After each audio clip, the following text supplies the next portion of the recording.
സാമൂഹ്യ മാധ്യമങ്ങളിലെ ആത്മീയത. കമ്പ്യൂട്ടർ പ്രോഗ്രാമിംഗ് ഏറെ ഇഷ്ടപ്പെട്ടിരുന്ന 1991 പിറന്ന് തൻ്റെ 15-ാം വയസ്സിൽ ഈ ലോകത്തോട് വിട പറഞ്ഞ വിശുദ്ധ കാർലോ അക്യുട്ടീസിനെ വിശുദ്ധനാക്കിക്കൊണ്ടുള്ള ലിയോ 14-ാമൻ പാപ്പയുടെ പ്രഖ്യാപനം ആധുനിക സമൂഹത്തിനുള്ള ഒരു ചൂണ്ടുപലകയായി തിരിച്ചറിയപ്പെടേണ്ടതുണ്ട്. 1990-കളിലെ ഇൻ്റർനെറ്റ് ആവിർഭാവത്തെ തുടർന്ന് വിവരസാങ്കേതിക മേഖലയിലുണ്ടായ അത്യപൂർവമായ വളർച്ച മനുഷ്യ സമൂഹത്തെയാകെ മുൻപെങ്ങും ഉണ്ടായിട്ടില്ലാത്ത തരത്തിലുള്ള അവസ്ഥയിലെത്തിച്ചുവെന്ന് സമ്മതിക്കാതെ തരമില്ല. ഭൂമിശാസ്ത്രപരമായ അതിരുകൾ തകർക്കപ്പെടുകയും വ്യക്തികൾ തമ്മിലുള്ള ഇടപെടലുകൾ എളുപ്പമാവുകയും വ്യാപാര വിനിമയങ്ങൾ സാർവത്രികമാവുകയും ഡിജിറ്റൽ സമ്പദ് വ്യവസ്ഥകൾ ഉയർന്നു വരികയും ചെയ്തു. ഈ ഉപോൽപ്പന്നങ്ങൾ മനുഷ്യ പരിശ്രമത്തിൻ്റെ മിക്ക മേഖലകളെയും ബാധിച്ചു. വിവരസാങ്കേതിക വിദ്യയിലുണ്ടായ വളർച്ചയുടെ ഭാഗമായി തന്നെ വികസിച്ചതാണ് സോഷ്യൽ മീഡിയ. ഈ കാലഘട്ടത്തിൻ്റെ ജീവിത വഴികളിൽ ഇഴപിരിയാനാവാത്ത വിധം ഉൾച്ചേർന്നിരിക്കുകയാണ് സോഷ്യൽ മീഡിയ എന്ന സത്യം അവഗണിക്കാനാവുന്നതല്ല.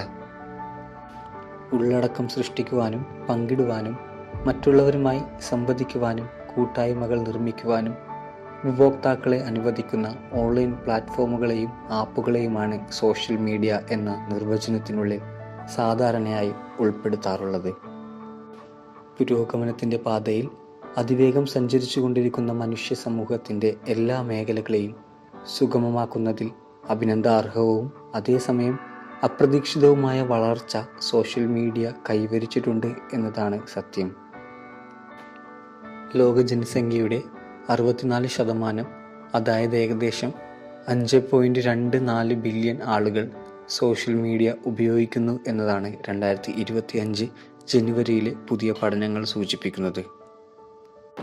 യുവജനങ്ങളെയും കൗമാരക്കാരെയും സംബന്ധിച്ചിടത്തോളം അവരുടെ ദൈനംദിന ജീവിതത്തിലും ഒഴിച്ചുകൂടാനാവാത്ത സാന്നിധ്യമായി മാറിയിരിക്കുന്നു സോഷ്യൽ മീഡിയ എന്നതുകൊണ്ട് തന്നെ അവരുടെ സ്വഭാവ രൂപീകരണത്തിലും വ്യക്തിത്വ വികസനത്തിനും സോഷ്യൽ മീഡിയ ശക്തമായി തന്നെ ഇടപെടുന്നുണ്ട് എന്ന് നിസ്സംശയം പറയാൻ കഴിയും. സോഷ്യൽ മീഡിയയുടെ നിയന്ത്രിതവും ഫലപ്രദവും ഉത്തരവാദിത്തപൂർണവുമായ ഉപയോഗം ഓരോ വ്യക്തിയും പരിശീലിക്കേണ്ടതും സമൂഹം പക്വതയോടുകൂടി പരിശീലിപ്പിക്കേണ്ടതുമാണ്. ഗുണങ്ങളോടൊപ്പം ദോഷഫലങ്ങൾക്കും സോഷ്യൽ മീഡിയ കാരണമാവാറുണ്ട് എന്ന ഓർമ്മപ്പെടുത്തലുകളിലേക്കാണ് പല ആനുകാലിക സംഭവങ്ങളും വിരൽ ചൂണ്ടുന്നത്. ഈ സാഹചര്യത്തിലാണ് വിശുദ്ധ കാർലോ അക്യുട്ടീസിൻ്റെ വിശുദ്ധ പ്രഖ്യാപനം ശ്രദ്ധ നേടുന്നത്.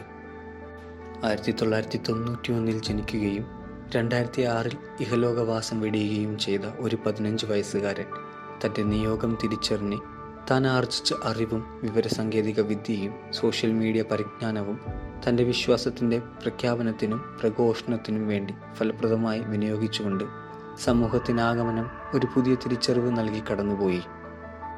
അതുല്യമായ ആ മാതൃക ഉൾക്കൊണ്ടുകൊണ്ട് പരിശുദ്ധ കത്തോലിക്ക സഭ അദ്ദേഹത്തെ ഈ സഹസ്രാബ്ദത്തിൻ്റെ വിശുദ്ധനും ഇൻ്റർനെറ്റിൻ്റെ രക്ഷാധികാരിയുമായി പ്രഖ്യാപിച്ചു.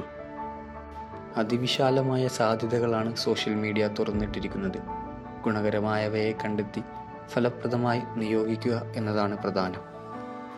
തിരഞ്ഞെടുപ്പുകളും തിരിച്ചറിവുകളും പ്രധാനമർഹിക്കുന്നു.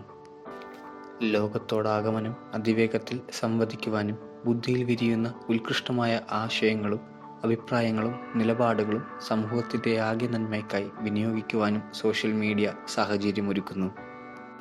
സ്വയം പ്രകടിപ്പിക്കുക എന്ന സാധ്യത ഉപയോഗിക്കുമ്പോൾ തന്നെ ധാർമ്മിക മൂല്യങ്ങൾക്കകത്തു നിന്നുകൊണ്ടാണെന്നത് ഉറപ്പുവരുത്തേണ്ടതുണ്ട്.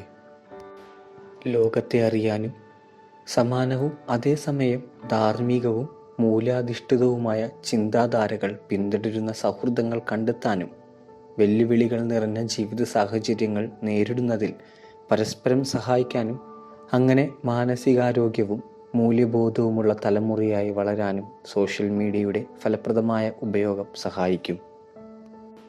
കാലികമായ ശാസ്ത്ര സാങ്കേതിക വിദ്യാ വളർച്ചയോടൊപ്പം സഞ്ചരിച്ചുകൊണ്ട് പുതിയ സാധ്യതകൾ തിരിച്ചറിഞ്ഞ് നമുക്ക് വാഗ്ദാനം ചെയ്യപ്പെട്ടിരിക്കുന്ന സ്വർഗീയ സൗഭാഗ്യം പ്രഘോഷിക്കുക എന്ന പ്രഥമ കർത്തവ്യം ഫലപ്രദമായി നിറവേറ്റാം. ഓൺലൈൻ കമ്മ്യൂണിറ്റികൾ ആത്മീയമായ പരിവേഷണത്തിന് അനന്തമായ സാധ്യതകൾ തുറന്നിടുന്നു. കോവിഡ് കാലത്ത് അത്തരം ധാരാളം ഇടപെടലുകൾക്ക് നാം സാക്ഷ്യം വഹിച്ചു. ഒരിക്കലും ദേവാലയത്തിൽ കയറിയിട്ടില്ലാത്ത ഒരാൾക്ക് പോലും ദൈവിക രക്ഷാപദ്ധതിയുടെ അർത്ഥം ഉൾക്കൊള്ളുവാനും ഒരു വചനപ്രഘോഷണത്തിൽ ഉൾച്ചേരുവാനും സാധിക്കുന്ന അവസ്ഥകൾ സോഷ്യൽ മീഡിയ പ്രദാനം ചെയ്യുന്നു. വിശുദ്ധ അക്യുറ്റീസിൻ്റെ മാതൃക ഉൾക്കൊണ്ടുകൊണ്ട് പുതിയ കാലത്തിൻ്റെ സാധ്യതകളെ സമൂഹത്തിൻ്റെ ആത്മീയ പരിപോഷണത്തിനായി ഉത്തരവാദിത്വത്തോടെ വിനിയോഗിക്കാം.